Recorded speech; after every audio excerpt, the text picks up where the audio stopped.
Día del Señor.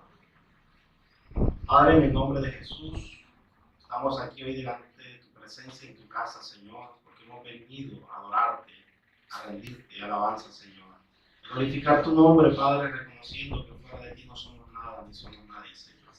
Un día nos encontramos perdidos en este mundo, en las tinieblas, Señor, pero por tu amor, tu misericordia, por tu gracia nos llamaste, escuchamos tu voz, Señor, y fuimos en camino al gran pastor que eres tú, Señor. Y nos trajiste de las tinieblas a tu luz admirable, Señor. Permite que esa misma luz, Señor, perdure nuestra vida y que seamos ejemplos para muchos, para que muchos puedan ver que tú eres un Dios verdadero, un Dios real, Señor, un Dios que vive en nosotros, Señor. Padre, una vez más te pido ahora que prepares nuestros corazones, Señor, para recibir tu palabra, Padre eterno. Padre, si tal vez no la expreso ni la comunico de la mejor manera, solo te pido que me ayudes, que sea tu Santo Espíritu guiándonos a toda verdad. Padre, colocamos este tiempo en tus manos para la honra y la gloria de tu nombre. En el nombre de tu Hijo amado, te damos gracias. Amén. Amén. Amados hermanos, los invito a que abran sus Biblias en la Epístola Universal de Judas. Vamos a continuar con nuestra serie acerca de esta epístola. Les pido un poco de disculpas porque estoy un poco afectado de la garganta. De pronto se me va a ir la voz. Entonces, les agradezco que me excusen. Judas. Habíamos quedado en el sermón anterior, en el versículo 13. El día de hoy vamos a estar leyendo o estudiando acerca del versículo 14, 15 y 16.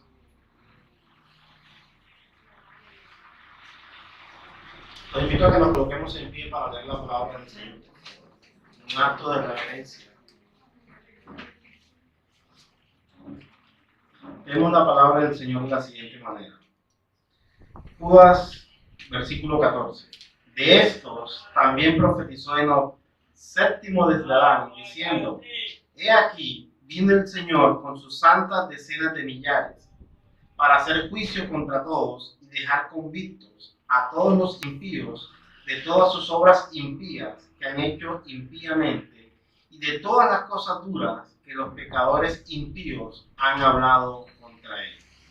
Estos son murmuradores, querellosos, que andan según sus propios deseos, cuya boca habla cosas infladas, adorando a las personas para sacar provecho. ¿Pueden tomar asiento?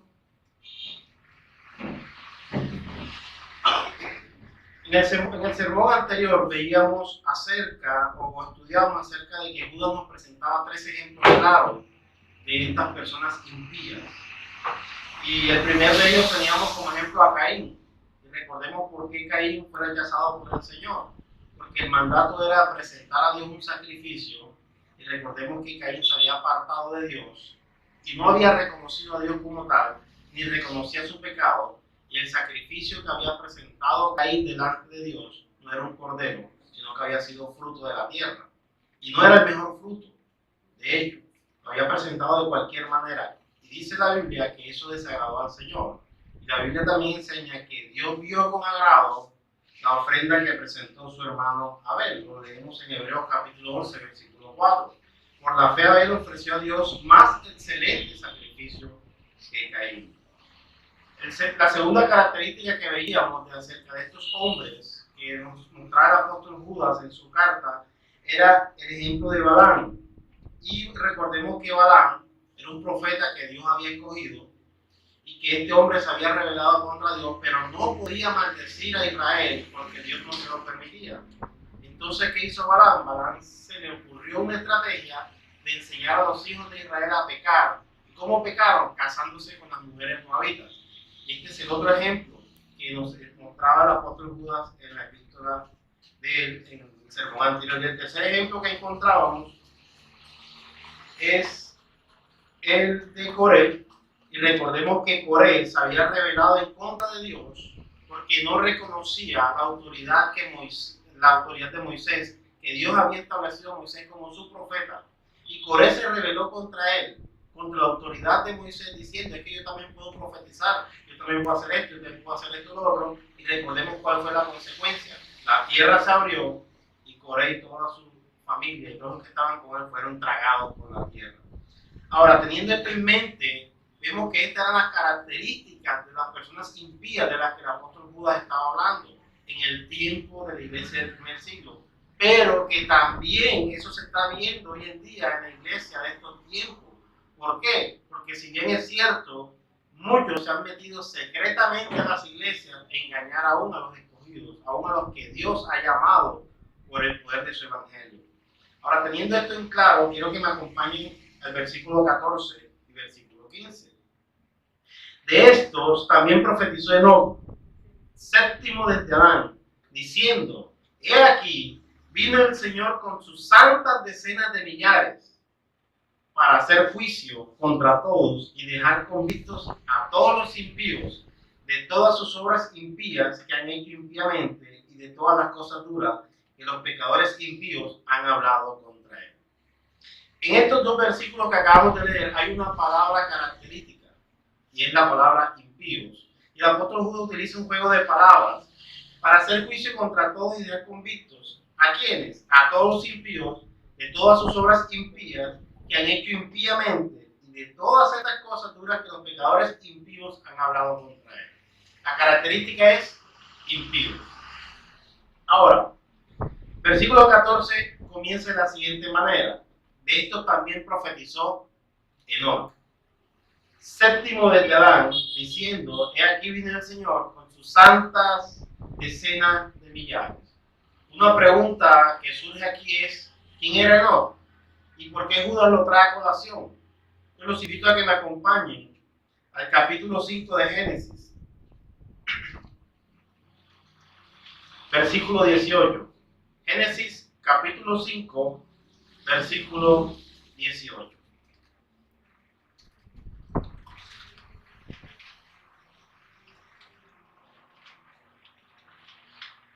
¿Ya todos lo tienen? Leemos de la siguiente manera. Jared tenía 162 años cuando fue padre de Enoc. Después del nacimiento de Enoc, Jared vivió 800 años más y tuvo otros hijos y otras hijas, de modo que Jared murió a los 962 años de edad. Versículo 21. Enoc tenía 65 años cuando fue padre de Matusalén. Después del nacimiento de Matusalén, Enoc anduvo fielmente con Dios 300 años más y tuvo otros hijos y otras hijas. En total, Enoc vivió 365 años y como anduvo fielmente con Dios, un día desapareció porque Dios se lo llevó. Si observamos claramente, dice que Enoc fue el séptimo desde Adán. Y en todo el relato de la Biblia vemos que fue el séptimo descendiente, o la séptima generación desde Adán. Pero lo que llama poderosamente la atención es el versículo 21, versículo 24. Y como anduvo fielmente con Dios, un día desapareció porque Dios se lo llevó. Es la primera, en toda la historia de la Biblia, es la primera referencia que encontramos acerca del primer arrebatamiento. Es decir, Dios toma un hombre de Dios, un hombre de él, y se lo lleva a los cielos. La Biblia dice que desapareció delante de los hombres, o sea, no conoció la muerte. Ahora, ¿por qué Judas trae a colación esto? Judas dice: de esto también profetizó Enoc. Ahora, si bien es cierto, él toma una profecía, esta profecía no se encuentra descrita en ningún otro libro de la Biblia. Muchos estudiosos de la Biblia dicen que sí existe un libro llamado Enoc y que es un libro apócrifo, es decir, un libro que no hace parte del canon de la Biblia. Si bien esto es cierto, lo que más resalta aquí no es que este texto sea un texto apócrifo, sino es la revelación que él está trayendo acerca de quién es el que iba a venir. Está apuntando hacia quién, hacia Cristo. Ya Cristo había venido, murió por nosotros, pero lo que él está diciendo es que Cristo vendrá nuevamente, es decir, anunciando su segunda venida, pero que en su segunda venida Cristo vendrá ¿para qué? Para traer juicio a las naciones. Y esta es una profecía que es cierta. En todo el capítulo, en todo el libro de Apocalipsis encontramos la revelación de la segunda venida de nuestro Señor. Y se dice en Apocalipsis que el Señor vendrá con sus millares de ángeles a traer juicio a toda la nación. ¿Y a qué nación se refiere? A aquellos que no han querido caminar con el Señor. Ahora, Enoc era un hombre común y corriente. Así que podemos estar seguros y que no era un hombre común en la época de Judas. Así que podemos estar seguros que hace referencia Enoc al séptimo desde Adán. Ahora, Enoc profetizó esto en cuanto a los falsos maestros de los últimos días, lo cual es un hecho destacado muy cierto, y Dios así lo determinó. No quería que ese libro apócrifo apareciera en el canon de la Biblia, pero lo que él quería demostrar a través del apóstol Judas era que sí tenía un propósito, y es la segunda venida del Señor. Ahora, como sabemos por el capítulo 5 de Génesis, que no fue trasladado, es decir, fue removido de esta tierra sin pasar por la experiencia de la muerte, fue arrebatado. Y en relación con este traslado a la presencia de Dios, nosotros podemos hacer una comparación con el hecho de que en algún momento la iglesia del Señor también un día estará reunida con el Señor sin experimentar la muerte. No lo digo yo, lo dicen las Escrituras. Ahora, esta profecía de juicio que muestra Enoc, Judas citó el libro de Enoc, introduciendo un libro, como les decía anteriormente, que no está dentro del canon bíblico. Pero en el contexto vemos que Judas se refiere, o a quién está dirigida esta profecía. Judas se está refiriendo a que el juicio vendría sobre hombres y mujeres que una vez caminaron con el Señor, pero que se apartaron de Dios. Ahora, pastor, pero ahí no dice eso. Leamos el versículo 14. Versículo 14 dice: de esto también profetizó Enoc, séptimo desde Adán, diciendo: he aquí vino el Señor con sus santas decenas de millares. Pero miren el versículo 15 lo que dice: para hacer juicio ¿contra quién? Contra todos. ¿Y dejar convicto a quién? A los impíos de todas sus obras impías que han hecho impíamente. Y miren lo que dice la parte del versículo: y de todas las cosas duras que los pecadores impíos habían hablado ¿contra quién? Contra él. ¿Quién es él? Es el Señor Jesús. Entonces vemos que esta profecía o esta declaración de juicio estaba siendo enviada para aquellos que una vez conocieron del Señor, se apartaron del Señor, blasfemando contra el Señor. ¿Y cómo sabemos eso? Si nos retrotraemos y vamos a los versículos anteriores, entonces vemos que las características que daba el apóstol Judas era una que blasfemaban cosas o hablaban cosas que no sabían. Veamos. Versículo 13, o versículo 12 de Judas. Estos son los que en vuestros ágapes son escollos, que se divierten juntamente sin temor, apacentándose a sí mismos.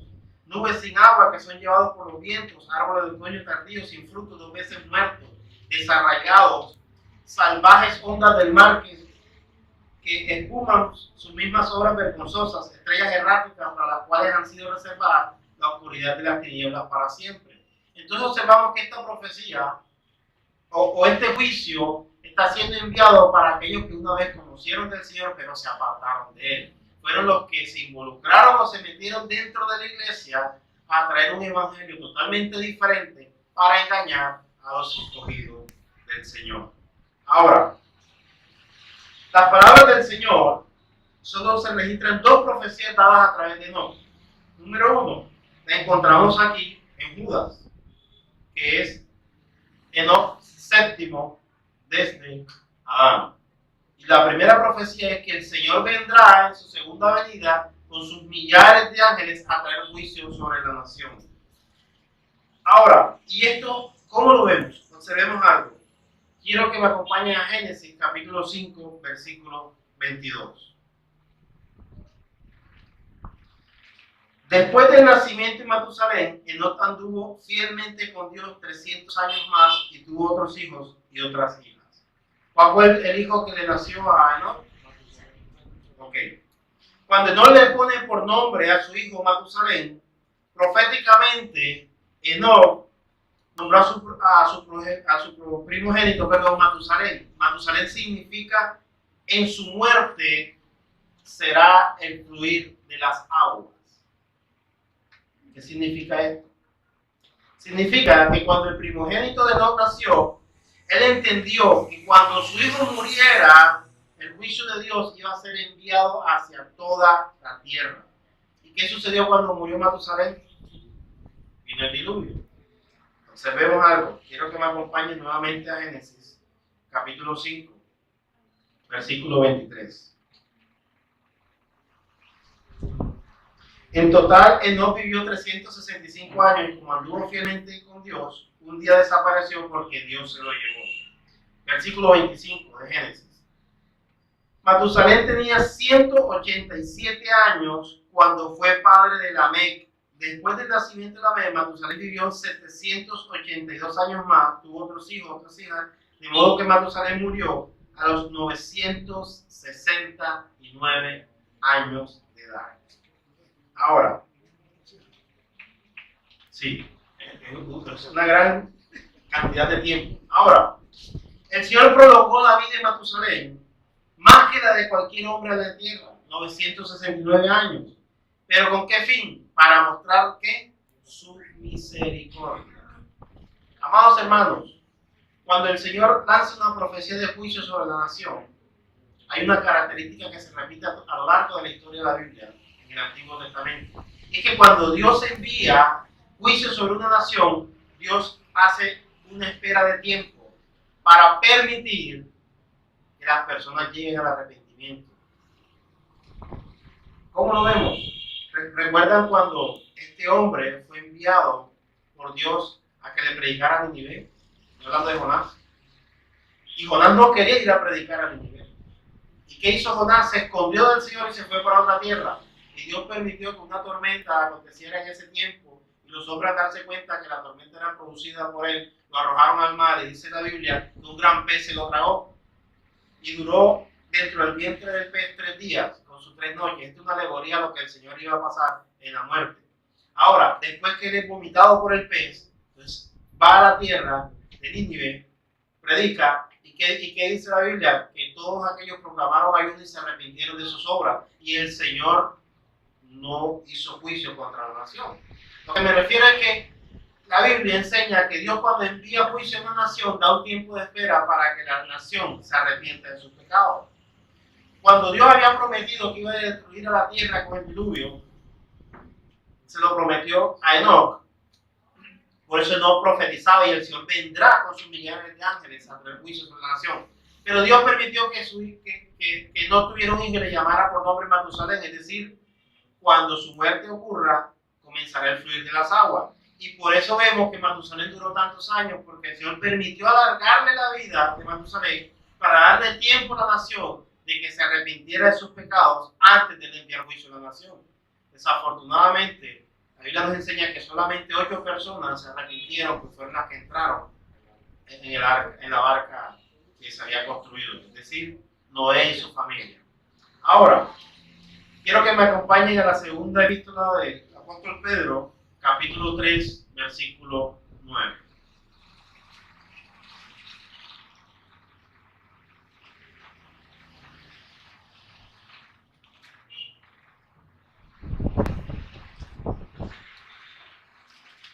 Segunda de Pedro, capítulo 3, versículo 9. El Señor no retarda su promesa, según algunos la tienen por tardanza, sino que es paciente para con nosotros, no queriendo que ninguno perezca, sino que todos procedan ¿a qué? Al arrepentimiento, lo que les estaba diciendo anteriormente. El Señor envía juicio, pero Él espera pacientemente a que nosotros nos arrepintamos de nuestros pecados, lleguemos a los pies del Señor. ¿Para qué? Para darnos la oportunidad de vivir una vida con Él. Por eso el apóstol Pedro dice, el Señor no es que retarde su promesa y algunos la tienen por tardanza. ¿Esto qué quiere decir? El Señor prometió que vendría nuevamente a la tierra. Él lo prometió. Voy a prepararles moradas, pero vendré por vosotros. Y muchos tienen esta promesa por tardanza. Entonces viven su vida en su propio afán. Cualquier parecido a la realidad no es mera coincidencia, es la realidad. ¿Por qué? Porque muchos en estos tiempos viven una vida apartada del Señor. Les doy un ejemplo. Cuando yo no conocía al Señor, yo escuchaba a las personas que evangelizaban, arrepiéntete, el Señor está cerca. Y escuchaba cómo se burlaban de ella. Yo estoy escuchando que el Señor viene de hace mucho tiempo y no viene, y no viene, y no viene. Me voy a volver viejo, me voy a morir y el Señor no viene. No vendrá, decía la gente. Y eso es una gran blasfemia contra el Señor. Porque el Señor prometió que vendrá y Él vendrá tal cual como lo prometió. Ahora, el apóstol Pedro nos enseña, no es que retarde su promesa según algunos la tienen por tardanza, sino que es paciente para con nosotros, no queriendo que ninguno perezca, sino que todos nosotros procedamos a ¿qué? Arrepentimiento. Entonces no es que el Señor se va a demorar en venir, no sabemos cuándo vendrá. La Biblia enseña que Él vendrá como ladrón en la noche. Es decir, en un abrir y cerrar de ojos, puede venir ahora, mientras estamos predicando, puede venir mañana, no sabemos. Lo que sí sabemos, hermanos, es que este es el tiempo en que usted y yo tenemos para llegar al arrepentimiento del Señor. Para llegar al arrepentimiento, para ir y predicar y proclamar las buenas nuevas del Evangelio, para que muchos conozcan a ese Señor que usted y yo conocemos y puedan ellos llegar a través del Espíritu Santo a los pies del Señor en un verdadero arrepentimiento. Por eso es que el Señor no retarda su promesa. Pero lo que sí es cierto es que el Señor traerá juicio. Está en Apocalipsis, está en muchos libros de la Biblia, Él traerá juicio, pero Él no espera pacientemente a que nosotros lleguemos a ese arrepentimiento. Ahora, el año en que el hijo de Enoc murió, es decir, Matusalén, el diluvio vino y destruyó toda la tierra. Y ambas profecías de Enoc fueron acerca del juicio de Dios. Una fue acerca del juicio del diluvio y la otra sobre el juicio de su segunda venida. Estas revelaciones causaron que no tuviera temor del Señor y aprendiera a caminar con Dios. Este siervo entró entonces en una relación íntima con Dios, que este siervo no murió, sino que fue trasladado, fue traspuesto al cielo y fue liberado del juicio, del diluvio. De una forma similar, mis amados hermanos, nosotros necesitamos del temor de Dios en nuestras vidas. ¿Con qué fin? Porque esto nos puede ayudar a nosotros para aprender a caminar con el Señor y también para escapar del juicio de su segunda venida.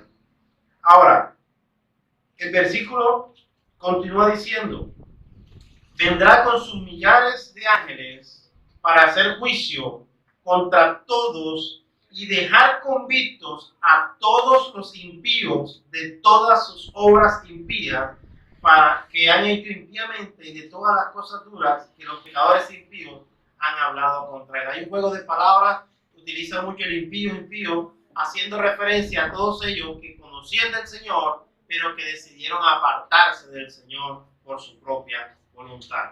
Ahora, ¿quiénes son estos impíos? Los que están encubiertamente en la iglesia. Los que vienen a la iglesia aparentemente tienen una vida de piedad, pero si miramos a su corazón, no lo digo yo, el Señor es el que escudriña, observamos que estos hombres realmente no han nacido de nuevo, no han mostrado el verdadero fruto del Espíritu Santo en su vida y aún viven en la iglesia.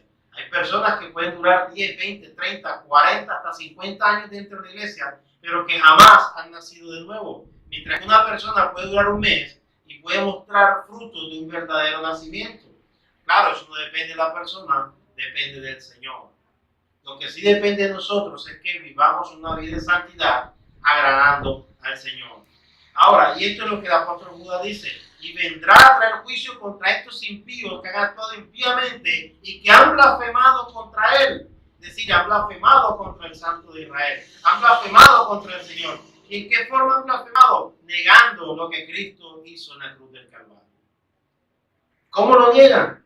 Por sus obras, no reconociendo el señorío de Cristo, no reconociendo quién es verdaderamente Cristo, no reconociendo al Señor como Señor.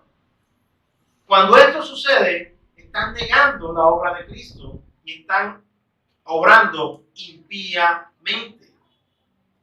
Y esto es lo que el apóstol Judas estaba denunciando a través de su carta a la iglesia del primer siglo. Pero hoy en día vemos exactamente lo mismo. Dentro de la iglesia negamos a Cristo cuando no predicamos de Cristo, cuando nos dedicamos a predicar un evangelio totalmente diferente, cuando nos dedicamos a predicar no salvación, ni arrepentimiento, ni pecado, sino cuando nos dedicamos a predicar prosperidad. Dios dice que te va a ir bien, vas a tener tu carro, vas a tener tu casa, esto, lo otro, pero jamás te predican arrepiéntete, porque si no te arrepientes el Señor vendrá con juicio sobre tu vida. Cuando no se predica esto y se confronta al pecador con el pecado, estamos negando a Cristo. Estamos negando la obra de Cristo en nuestra vida. Porque si realmente debemos confesar algo, es que antes éramos pecadores y que hoy, gracias al Señor, fuimos llamados. Nos arrepentimos de nuestros pecados. Él nos salvó, nos lavó con su preciosa sangre y hoy estamos en este lugar rindiéndole alabanza y adoración con nuestras vidas. Eso es lo que Judas estaba enseñando a través de su carta, señalando los pecados que estaban aconteciendo en medio de la congregación. Hermanos, es el tiempo, y este es el tiempo en que usted y yo como creyentes debemos de salir a predicar y a proclamar las buenas nuevas del Evangelio. No es decir, Cristo te ama, Cristo te acepta con tus propios pecados, Cristo te acepta tal como eres. Eso es una falacia, hermano.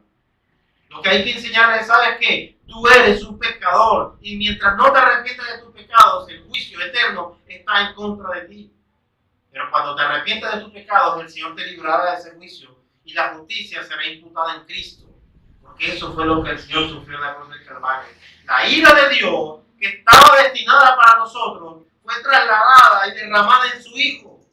Y cuando Dios mira para nosotros, ya no mira un pecador, sino que mira la justicia de Dios imputada en nosotros. Por eso somos hijos de Dios a través del sacrificio de Cristo en la cruz del Calvario.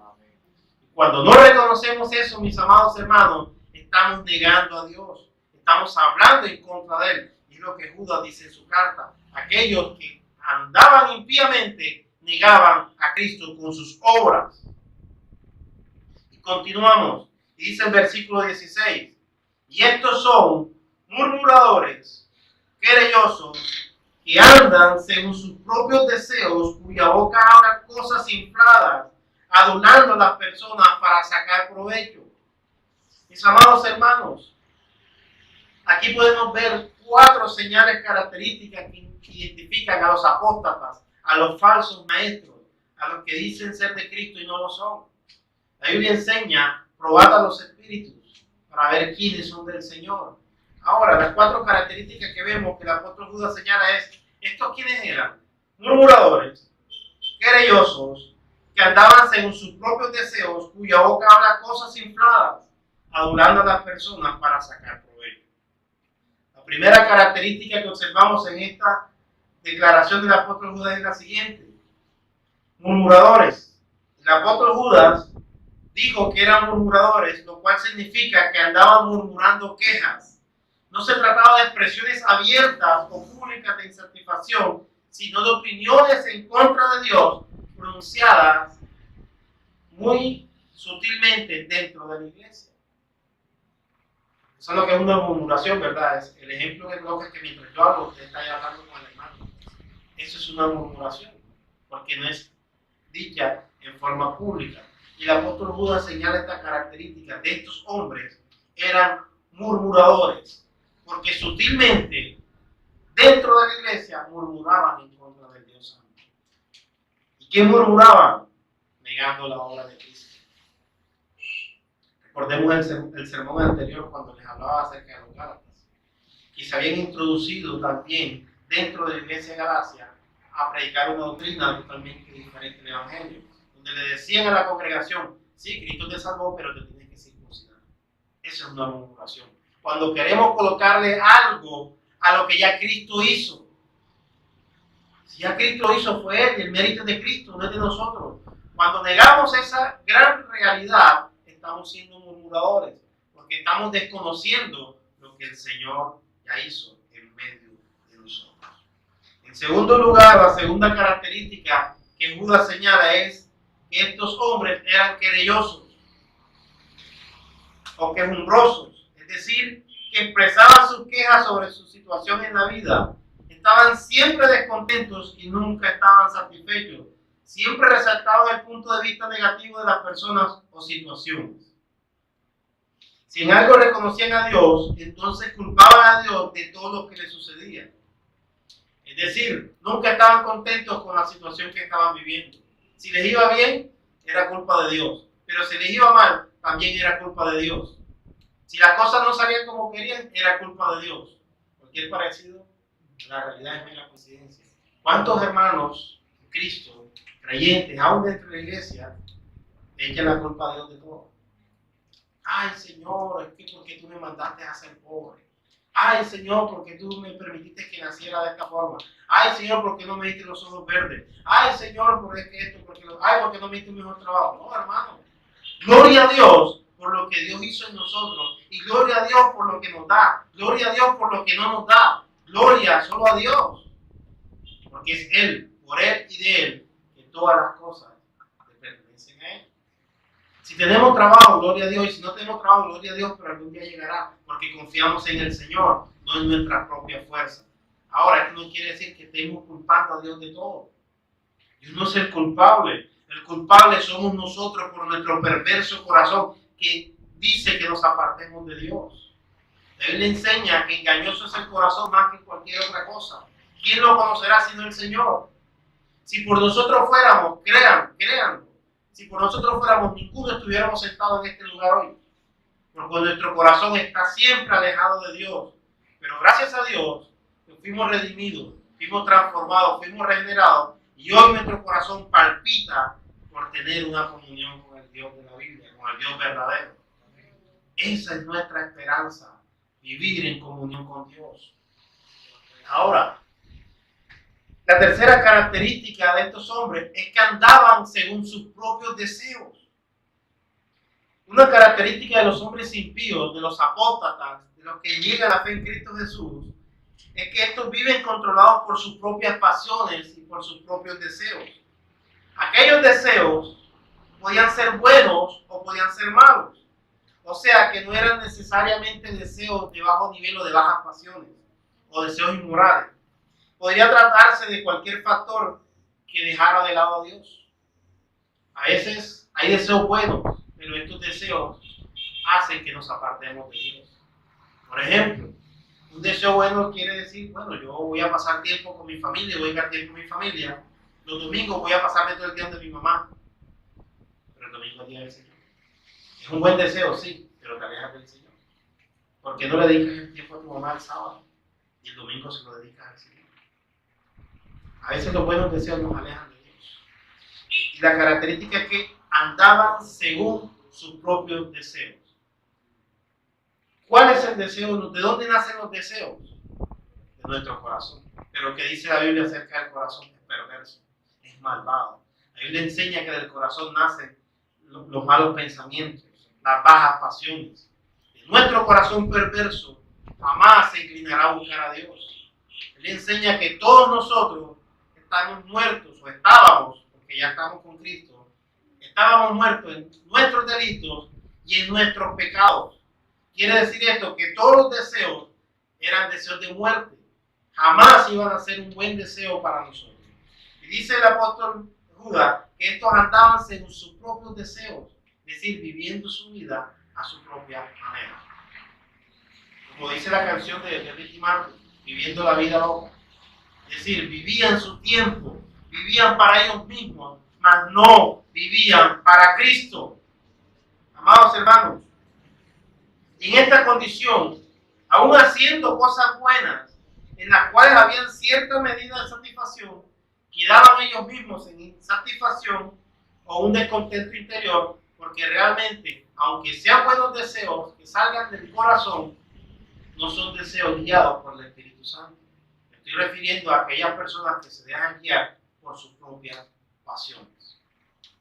Sí, es bueno hacer obras, pero cuando esas obras son dirigidas por el Espíritu Santo. Recuerden que nosotros los creyentes hacemos obras buenas, no para salvación, sino que como ya somos salvos, hacemos obras buenas por consecuencia. Es decir, lo hacemos para que el Señor sea glorificado, no para obtener un favor personal, no para que Dios nos vea como, wow, mira ese hermanito, es el que más obras hace. No, hermanos, no. Nosotros hacemos buenas obras porque hay un deseo en nuestro corazón puesto por el Espíritu Santo para hacer buenas obras. Pero no para nuestra satisfacción personal, sino para que Dios sea glorificado a través de nuestras obras. La otra característica, o la cuarta característica, es que el apóstol Judas continúa diciendo que su boca habla de cosas infladas. Se expresaban sin moderación y con arrogancia. Sus palabras formaban un lenguaje extravagante con elementos efervescentes.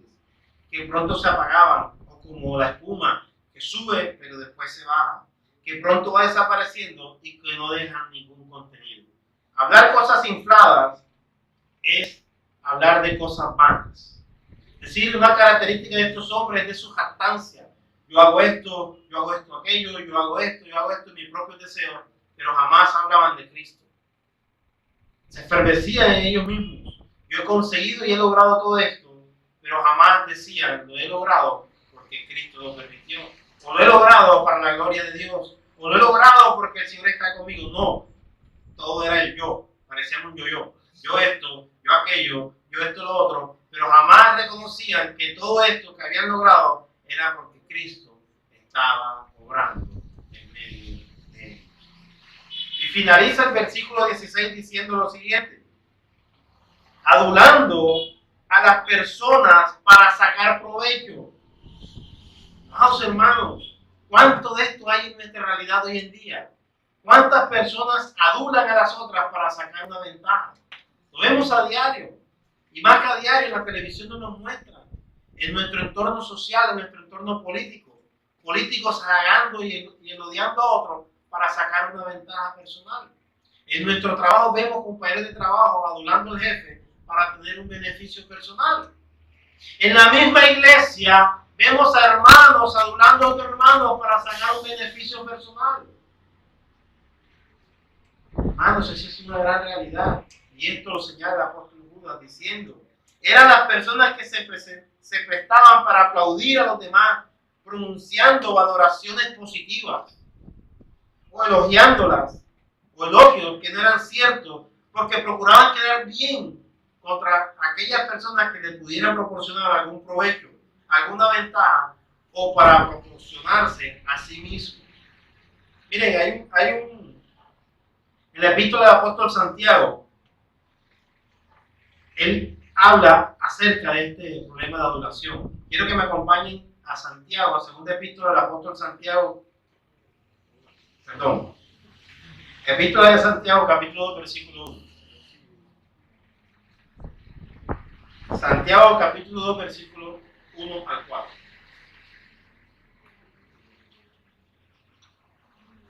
Y el apóstol Santiago escribe lo siguiente: hermanos míos, que vuestra fe en nuestro glorioso Señor Jesucristo sea sin acepción de personas. Si en vuestra congregación entra un hombre con un anillo de oro y ropa espléndida, y también entra un pobre con vestidos andrajosos, y miráis con agrado al que trae la ropa espléndida, y le decís: siéntate tú aquí, en este buen lugar, y le dices al pobre: quédate allí tú de pie, o siéntate aquí en el suelo, ¿no hacéis distinción entre vosotros mismos? Y venís a ser jueces contra los malos pensamientos. Lo que el apóstol Santiago está mostrando es que así se comportan algunos creyentes. Adulando: llegó el rico, llegó, llegó. Ese es el que va a dejar la mejor ofrenda, vamos a atenderlo bien. Si he estado aquí adelante para que no se siente bien, mira, ponle el abaniquito y ponle el aire acondicionado para que se sienta bien. Llegó la hermanita que no tiene. Siempre allá atrás, que sufra con calor allá atrás. Hermanos, eso es un pecado. Eso es pecado. La Biblia dice que todos hacemos parte del cuerpo de Cristo. La Biblia nos enseña que nosotros fuimos llamados, que ya no somos libres ni esclavos, que ya no hay griego ni judío, que no hay hombre ni mujer. Es decir, todos somos iguales cuando estamos en Cristo, claro, delante de los ojos de Dios. Que a Dios le ha placido que a algunos les dé unos dones diferentes, son dones para el ministerio. Pero para el cuerpo de Cristo como tal, a unos ministros, los diáconos, hacemos parte del cuerpo de Cristo, somos iguales. No debe haber acepción de personas. Pero dentro de la iglesia, lastimosamente, se ve ese tipo de cosas. Hablando: voy a caerle bien el pastor para que el pastor me tenga en cuenta y tal. O el hermanito para que me haga el chance todos los días y me lleve a la casa. No, hermano, no se trata de eso. La Biblia no enseña eso. La Biblia enseña que todos debemos comportarnos como hermanos, como hijos de Dios, sin hacer acepción de personas. Es decir, que no es propio de un cristiano, de un creyente, andar estimulando la admiración hacia otras personas para que éstas se consideren obligadas a sacarlo, a prestarle ventajas o favores especiales. Eso se deja para el mundo que no conoce a Cristo. Pero para nosotros los creyentes, no, hermanos, es un pecado. Y nos estamos acercando al final de la epístola de Judas, en la que se retrata gráficamente, se hace una radiografía y se analiza con gran profundidad gran parte de la situación que está imperando en los últimos tiempos, antes de la segunda venida de Cristo. Ya hemos visto que el apóstol dedicó bastante tiempo a describir cuáles eran las condiciones imperantes de la iglesia en aquellos días. Ha resultado especialmente clarificador que el apóstol recurriera a ejemplos de la vida real narradas en el Antiguo Testamento, que demostraron que el temperamento humano no ha cambiado a lo largo de la historia y que aún en las circunstancias tan diferentes en que se desenvuelve el cristiano de nuestros días, la naturaleza humana se muestra en todo su crudo realismo, es decir, viciada o controlada por el mal y con una actitud rebelde contra Dios. En el mejor de los casos se matiza o se suaviza con un escepticismo evidente ante la acción de Dios en la historia y en la época contemporánea. ¿Qué quiere decir esto? Que aún hoy en nuestros tiempos muchos no creen en el Señor. Usted salga a la calle y pregúntele a una persona de la calle, discúlpame un favor, ¿tú crees en Dios? La persona dice, sí, claro, yo creo en Dios, totalmente. Y le pregunta, ¿sabes quién es Dios? Lastimosamente te va a responder que no sabe. Porque solo los verdaderos hijos de Dios conocemos a Dios. ¿Y cómo lo conocemos? Cuando hemos sido transformados, regenerados por su Santo Espíritu. Ahora, Judas lo que está haciendo es una descripción de los hombres y mujeres que se desviaron del camino de Dios. Y como empiezan a desviarse del camino del Señor, sus palabras se vuelven cada vez más y más negativas y de crítica. Pero cuando desean adultar a alguien para obtener su propio provecho, le pueden hablar positivamente a esta persona. Lo encaramelan, como dice uno por ahí, vulgarmente. La adulación siempre quiere algo a cambio, la adulación no es gratis. La adulación siempre quiere algo a cambio. Ahora, amados hermanos, los invito a que me acompañen al primer libro de Reyes, capítulo 22, versículos 6 al 25. A mostrarles un claro ejemplo bíblico de lo que es la adulación. Lo pueden leer en su casa, voy a parafrasearlo para mostrarles, pero tengan la referencia. Primer libro de Reyes, capítulo 22, versículos 6 al 25. Tenemos el ejemplo de un hombre que se había descarriado completamente, comportándose de esta manera, es decir, un hombre adulador, un hombre que reunía las características de las que Judas estaba hablando en el versículo 16. Ahora, en este relato de 1 Reyes capítulo 22, versículos 6 al 25, vemos un profeta que se llamaba Sedequías, que estaba profetizando gloriosa victoria para el rey Acab. Recordemos que el rey Acab era el rey de Israel en su momento, y él iba a ir para la batalla. Pero Dios había enviado un espíritu a los profetas del rey para que le profetizaran cosas buenas. Pero ya Dios en su corazón había determinado la destrucción del rey Acab. Y todos los profetas comenzaron a adular a Acab. Oh, rey grandísimo, las grandes batallas vendrán delante de ti y tú saldrás victorioso. Y uno de esos profetas era el profeta Sedequías. Y profetizaba cosas de victoria para el malvado rey Acab. Pero el verdadero profeta de Dios que había quedado, el profeta Micaías, al cual Dios había apartado y Dios le había dicho, voy a enviar un espíritu mentiroso para que estos profetas prediquen y adulen al rey, pero a ti te voy a enviar para que le digas las verdades al rey. Pero Micaías tenía una revelación diferente, y él vio que Dios a propósito, como les decía, había enviado un espíritu mentiroso. Y entonces el profeta Sedequías se le acercó a Micaías y lo golpeó y lo bofeteó y le dijo, ¿por dónde se fue de mí el espíritu de Dios para que yo adulara al rey y no profetizara la verdad? Entonces la pregunta es, ¿cómo llega un profeta a ser un falso profeta cuando su corazón se aparta de Dios? Cuando un creyente se aparta de Dios, ya el Espíritu Santo no mora en él, y este hombre entonces para quedar bien comienza a dudar a los demás. Y esto es lo que estaba pasando en Primeros Reyes. Sedequías comenzó a profetizar a profeta, ya conocemos el desarrollo de la historia. El rey Acab fue a la guerra y fue derrotado por mano del Señor. Y para terminar, mis amados hermanos, los descarriados, los perversos, los que blasfeman, los que hablan cosas infladas, son capaces de permanecer en la verdad de Cristo y son capaces de hablar realmente las verdades de Cristo. Nosotros, mis amados hermanos, como creyentes, necesitamos permanecer en Cristo de manera que no andemos de doble ánimo, sino siempre mostrando al Señor en nuestras vidas. Amén. Los invito a inclinar el rostro. Vamos a darle gracias al Señor por este tiempo.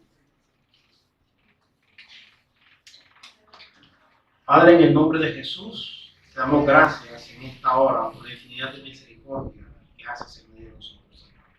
Gracias, Padre, porque, como decíamos en un principio, un día andábamos perdidos, pero tú nos llamaste, nos trajiste de las tinieblas a tu luz admirable, Señor. Ahora te pedimos que nos mantengas siempre delante de ti, Señor. Que no vivamos como estos hombres impíos, Señor, haciendo obras impías, blasfemando y hablando cosas infladas, Padre. No, que nuestro sí sea sí y nuestro no sea no, pero que siempre te glorifiquemos con nuestra vida, con nuestros hechos, Señor. Padre, permítenos permanecer siempre en ti. Te lo pedimos de todo corazón en esta hora. En nombre de Jesús te damos gracias. Amén y amén.